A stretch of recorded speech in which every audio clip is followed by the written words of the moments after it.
could not have been won except for God. With the active support of you, the people of Enugu State.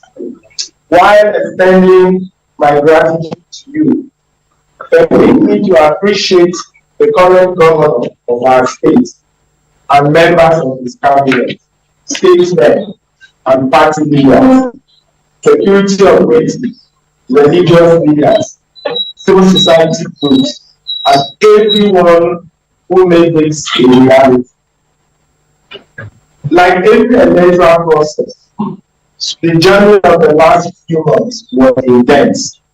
The one of the last 3 days was even fiercer. Enugu was literally at the standstill, waiting with bated breath for justice to take its course. There was restiveness in our youth and apprehension in the minds of the entire Enugu.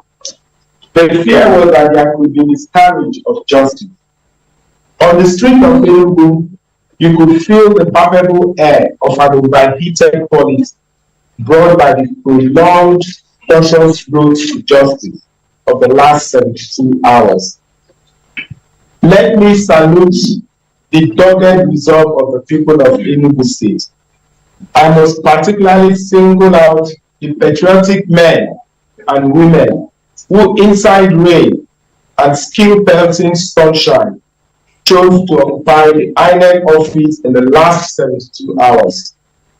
Their resolute resolve pointed at one single cause, that they are in a hurry for Enugu to connect with all the lofty goals that our administration is bringing to bear in our dear state. Let me restate that ours will not be a government of any section of Enugu State. It is your government. Under our administration, there can never be a division between Nsukka and Nkanu or any other section of our state. We're all brothers and sisters. Those who attempted to create a wedge between us failed woefully. We were massively voted by every section of the state. Those who wanted to smack our heads together had an ulterior motive, and it was to create perpetual fusing and fighting between us. We resisted them, and today we are coming together stronger. Our resolve thereafter is to pursue the spirit of divisiveness from our state. Since the electioneering process began, though the road was rough, it was obvious that we were not alone on the rough road. At every intersection of the rough road, Ndị Enugu were with us. Collectively, we trudged along with bravery and strength of character. Your presence shielded us from the rough tackles that were aimed at our spine. It is why you, Ndị Enugu, are the hero of this victory. You sowed your sweat and prolonged discomfort that earned us this victory. In a hot and torrid sun, you were with us. When the rain, literally and metaphorically, drenched us, you stood by us, offering your clothes to damp our wet apparel. And when it was time to stand and be counted with your votes, Ndị Enugu, you did not let us down. The choice you made is clear. You did not go through all those grueling moments for the sake of the fleeting berries of today. You made a huge investment for your tomorrow, for the tomorrow of your children and children's children. You chose to deprive yourselves of the perishable and glittering rewards of now so that greater tomorrow can come. In choosing us, you did not allow mundane reasons to stop you. You abandoned political party divides, religion, clan, and tribe. All you did achieve tomorrow for you and generation of Enugu to come. Now, Ndị Enugu, that tomorrow is here. Let me pledge to you once again that I will serve you and dedicate every of the 1,460 days that make up this initial tenure of office to serving you. I will remember the coerced road you traveled to get us here. In reply, we will speak resoundingly with policies of government that will give you comfort and rest of mind. As I told you during my campaign, the administration we will run will bring joy to your heart. We will make you remember March 18, 2023 with a toothy smile. In infrastructure, health, tourism, education, and development of our state in general, we will run a government that you can be proud of.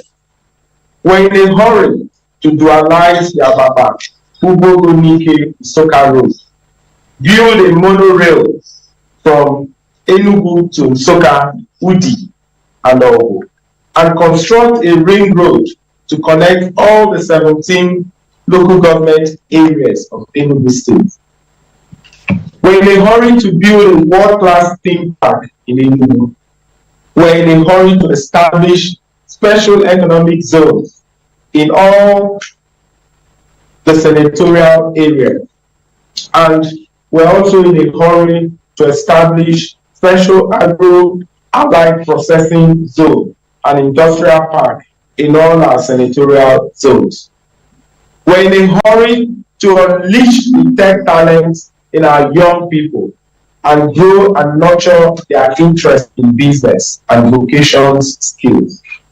We shall build a school of science, technology, engineering, and mathematics, an innovation incubation center, as well as a skill enhancement center in each of the 3 senatorial zones. Ours shall not be an administration by a section of this state, I repeat. We shall run an all-inclusive government designed to provide an inclusive economic development for our dear state.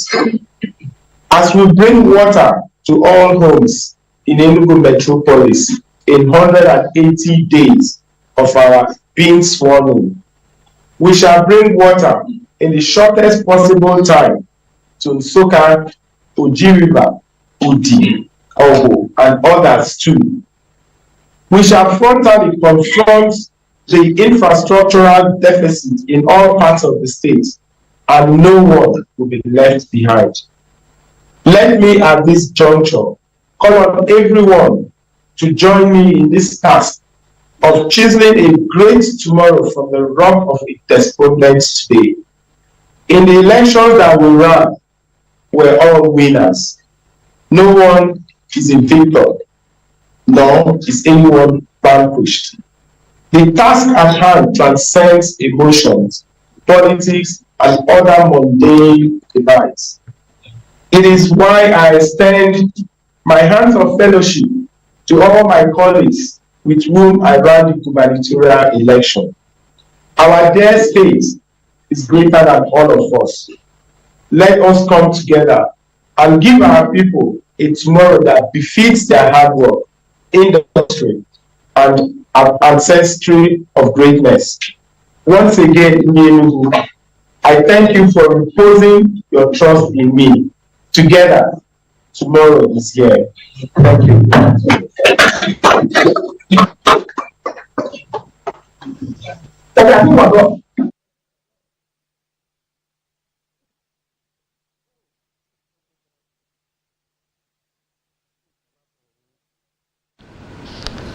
All right, welcome back here to our Abuja studio. You've just heard Peter Mbah, the governor-elect of Enugu State, giving his acceptance speech there and calling on all stakeholders to join him there. I still have my guests right here in the studio before we went over to Enugu. Vanessa Mpala is the director of the International Labour Organization for Nigeria, Ghana, Liberia, Sierra Leone, and the Liaison Office for ECOWAS.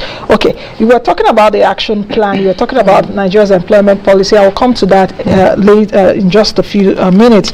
But I really want to know this action, the youth action plan. Let's talk about it a bit, because I also do understand that the funds are meant to come out from the budgetary resources mobilized, you know, from stakeholders. Isn't that a challenge as to getting the action plan to be? It's a challenge to mobilize resource, but when you have a framework that guides your interventions, I think they support the legislative framework, and you also have other partners even outside of the UN with